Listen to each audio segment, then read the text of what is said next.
So what are you during this time? Like, are you getting into trouble during this time? Yes, I was, but not so much. Mhm. Sports kept me away from a lot of trouble. Sports definitely On kept. on baseball during this time. Baseball, yes, yes. I was in Sandlot baseball, Little League, Highland Park, Lindsay, and then we graduated to Bonnie's baseball, youth service, and yeah, baseball definitely kept me off the streets. Even though I was dibbling and dabbling in the streets because of temptation and your family around you, cousins that are into graph, into music, and we just being a kid, just living, Right. and trying to smoking, trying weed for the first time, and you like it, and you're trying to impress the girls, and yeah, and then you definitely want a career in the baseball, but then you also like the street, and then we went boosting. That was a thing.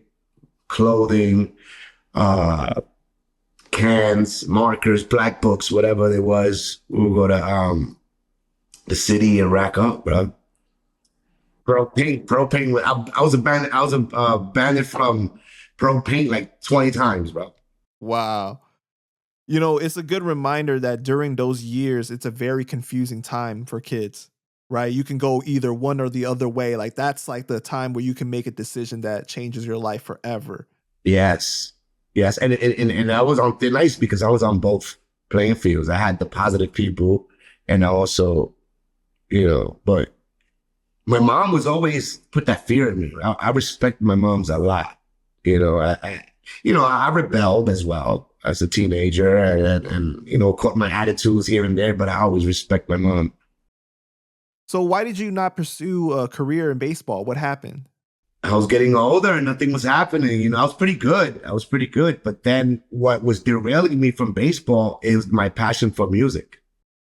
Got you. Okay. I fell in love with hip hop, and then I discovered Spanish hip hop and reggaeton, which the word reggaeton did exist when I fell in love with it. You're talking And that about was from going to fire. Puerto Rico, right? And you Going were to Puerto sticking with it. Rico. Exactly. Going to my trips to Puerto Rico now as a teenager, my brother would pick me up at the airport with his whip, and he's like, yo, check this out. Boom. And he threw this cassette, Guatauba. And it was like the first crossover. You had like KRS-One in it, and you had Tony Touch, who was a big part of this compilation Spanish album. You had Mad Lion in it, Craig G. And then you had Daddy Yankee, Mexicano, Ray Pirin, Michael Emanuel. So you had all these dope Puerto Rican artists as well as American artists, which I'm fans of. Tony Touch being from Bushwick, I'm like, wait a second, what's going on here? I don't know about this. And this is a mix of medleys of dope hip hop and reggaeton, and it was just a beauty. It was just a masterpiece, and I was hooked, brother, hooked. And I said, wait a second, I'm Puerto Rican. I'm from New York. Every time I come to Puerto Rico, I'm like the center of attention with fashion and with the latest music. And I'm starting to play with the pen a little bit. Why not experiment with this? How old are you at the time when you start rapping? 15, 15? Okay. like 15 years old. But I always in the baseball, we used to always. I was the dude that will always I'll be freestyling and dissing the whole other team while the game is playing. And my boy would everybody would know this. Everybody that's listening that played with me, my boy would do a beat, and I would start freestyling and dissing the pitcher and the coach, the umpire. Everybody would get it, and I'm just freestyling, having fun. Spanglish, mixing it up, and yeah. So everybody knew I had that gift already. Being raised in New York City, Boot Camp, Click, Triple Quest, Busta Rhymes, Eminem, Big Pun, all these sounds, Biggie, and then also I'm a fan of Mexicano, Daddy Yankee, Nicky Jam, Ray Pirin, Michael Emanuel, my favorite duo, This is before we see Yandel, before Rakim became White, before Zion and Lennox. The main group, the top dogs of Michael Emanuel. Right. So did you start as like being a real spitter, or did you start to incorporate that melody from reggaeton in early on? Spitter. Spitter. Okay. Because I'm from New York City, so I wanted to get that New York flow, Right. but it's in Spanish, which I wasn't really hearing that style. I wasn't hearing that style, and it definitely spitter. Even though I did play with the commercial reggaeton and the dance hall, the number one was lyricism and spitting. Right. That's the trying to core. incorporate that, yeah. And it's because of my upbringing in New York City. Mm-hmm. So we know that your name eventually became Chavito, but was that your first rap name, or you had something else? Yo, you're good, Panda. You're great. What? You're good. I love this interview. Yes. Yes, Chavito. Yes. All right, let's go with Chavito. So Chavito, right? When I got to Chavito was a name. It's a Mexican actor from Chespirito, Chavo del Ocho. It's a big like a sketch comedy in Mexico, which is went worldwide. And he always wore this hat with the flaps. And my mom in winter, as a kid, she would dress me up in this hat just to bundle me up with like 3 coats, sweaters, for these 3 scarves, and then she'd top it off with that hat. Right. And when I go to school, PS 120 in Brooklyn, the kids would make fun of me. They're like, "Oh, you look like Chavo del Ocho, Chespirito, Chavo." And bro, with this name, this name haunted me. I used to fight, bro. I used to literally have fights for this name. I didn't like the name at all.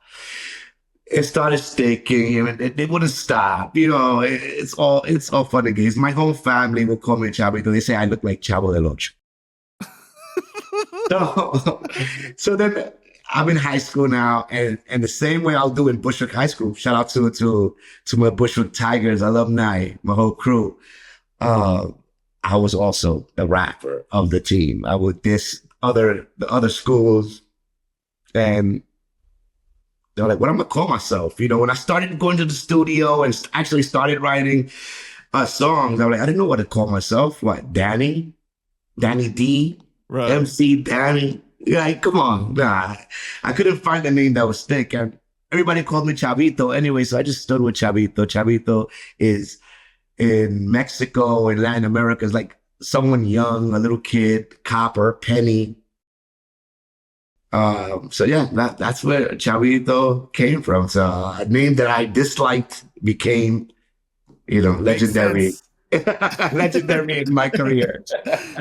So was rapping the first element of hip hop that you practiced, or did you do graffiti, breakdancing?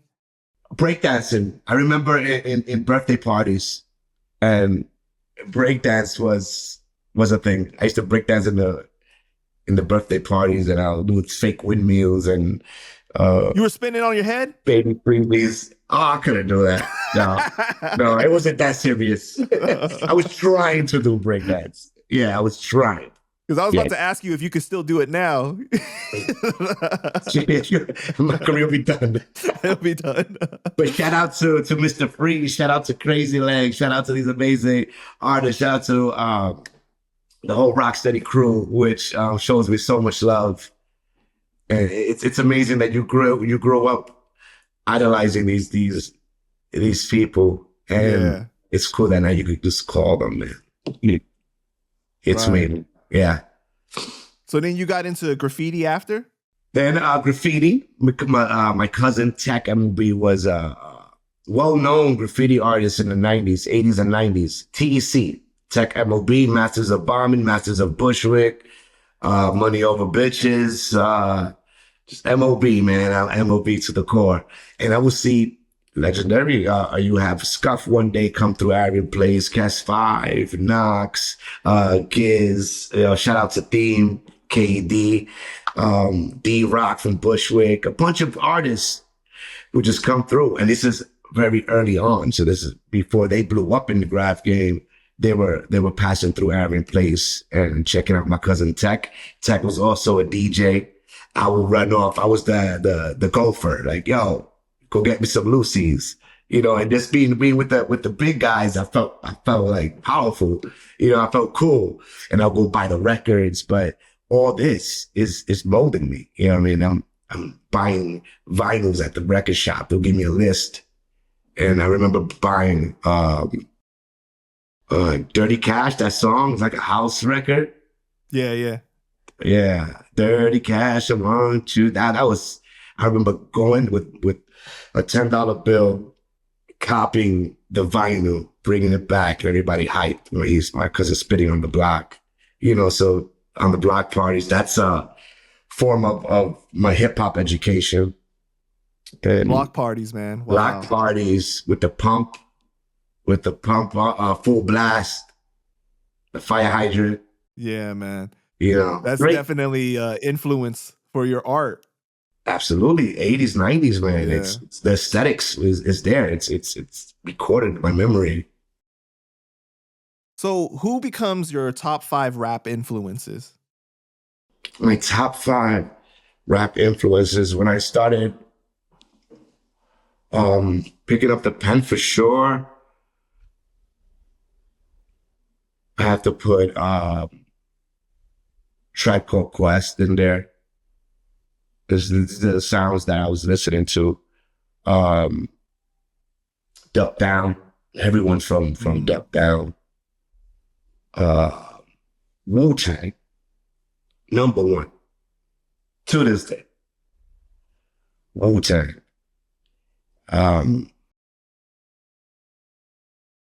So many. And Terror Squad, bro. Everyone from Terror Squad. Everyone. Many more, bro. Many more. It's hard to choose, right? It's hard to choose, man, Yeah. because it depends also if you want to say, what years, and if I want to go 93, 94, Black Sheep, Man, I so love many. that you're such a real hip hop fan. Like you can Yeah. tell, like, you naming names that a lot of times people don't give credit to. Yes, they're gonna name you the cliche. They're gonna name you Right. the what's no Mount Rushmore, basically. Yeah, exactly. Cypress Hills, Bone Thugs. Oh man. That's why listening to Bone Thugs, even though they were in you could say they transitioned from the East Coast to the West, so that's where they blew up in the West. But that's how I learned my flow. Right. My flow is it's speedy, choppy, melodic. Do you think that's a natural thing that I notice a lot of Latinos like to rap faster because like the language is spoken very fast too, Yes. though, right? Like the way. I guess it was because of the dance hall, because what reggaeton was doing was copying, translating Jamaican records, dancehall records that was happening. There was more of a translation, Right. and then as it grew, then they started doing more original. All Daddy Yankee's early career is a translation of like a bunch of dancehall records like Shabba Ranks and Super Cat and stuff like that. So that's it was practicing, because you're studying the flows, so you're translating to Yeah, Spanish the patterns. But by you studying these patterns, when you do your own, you're starting to find your own craft. Yeah. But me listening to a lot of Bone Thugs shaped my my flow, with melody and rapping fast and slowing it down, and definitely a big Busy Bone fan. Yeah, man. Yeah, For sure. that's one of my favorite Bone Thugs is Busy Bone. Mm-hmm.